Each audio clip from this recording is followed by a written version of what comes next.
আমার মেজমাসিরা বহু বছর হয়ে গেছে কানাডাতে থাকে। আর মেজদাদা আমাকে কালকে সকালবেলা পাঠিয়েছে এই সুন্দর স্নোফলের ভিডিওটা। আর দেখো গাছের ওপরে ওই দেখো একটি কাঠবিড়ালি বসে নাটস খাচ্ছে। এদের ভীষণ কষ্ট হয় জানো।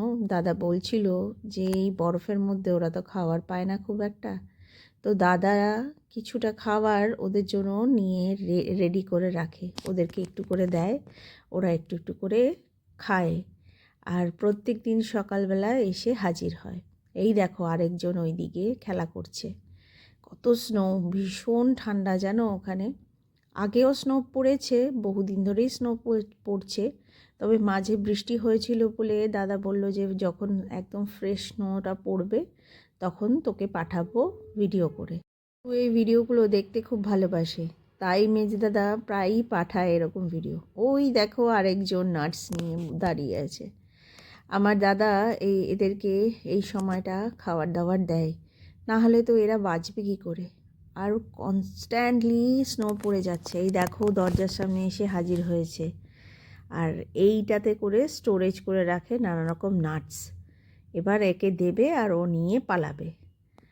আর দেখো দেখো দেখো দেখো কি সুন্দর, অদ্ভুত এদের কার্যকারখানা। তো যাই হোক, সকালের ভিডিওটা দেখে খুব ভালো লাগলো মনটা। কর্তাবাবু আজকে সকাল সকাল নিয়ে এসেছে কচুরি আর সঙ্গে আলুর ছেচকি। আর তারপর দুপুরবেলা একটু বেরিয়ে পড়েছিলাম মায়ের ফ্ল্যাটের থেকে ওই ছাদ থেকে দেখা যায় পুরো নদীটা, আমাদের কংসাবতী নদী। কিন্তু আজকে আর উপায় নেই, পুরো মেঘলা আর কুয়াশা আচ্ছন্ন। বিকেল 3টের মতন বাজে, কিন্তু দেখো কি অবস্থা। আর ওই দিকে দেখো ট্রেনটা ঢুকছে, খড়গপুরের দিক থেকে মেদিনীপুরে ঢুকছে ট্রেনটা। আর মা আমাদের জন্য একটু গরম গরম ম্যাগি বানিয়ে নিয়েছে। এই রকম সবজি ম্যাগি খেতে আমি ছোটোবেলা থেকে ভীষণ ভালোবাসি, আর মা জানে এই জিনিসটা আমি ভীষণ ভালোবাসি।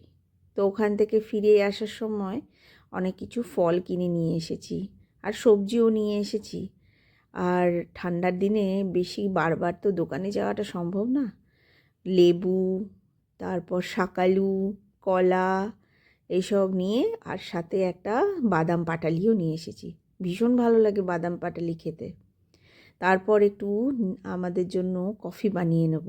কফি বানিয়ে টিভি দেখতে দেখতে একটু এনজয় করব। তো চলো, ভিডিওটা কেমন লাগলো অবশ্যই কমেন্ট করে জানিও। ভালো লাগলে একটা ছোট্ট করে লাইক করো। আপাতত এইটুকুই, দেখা হচ্ছে নেক্সট ব্লগে। আরও অনেক গল্প নিয়ে তোমাদের সাথে গল্প করতে চলে আসবো। টাটা।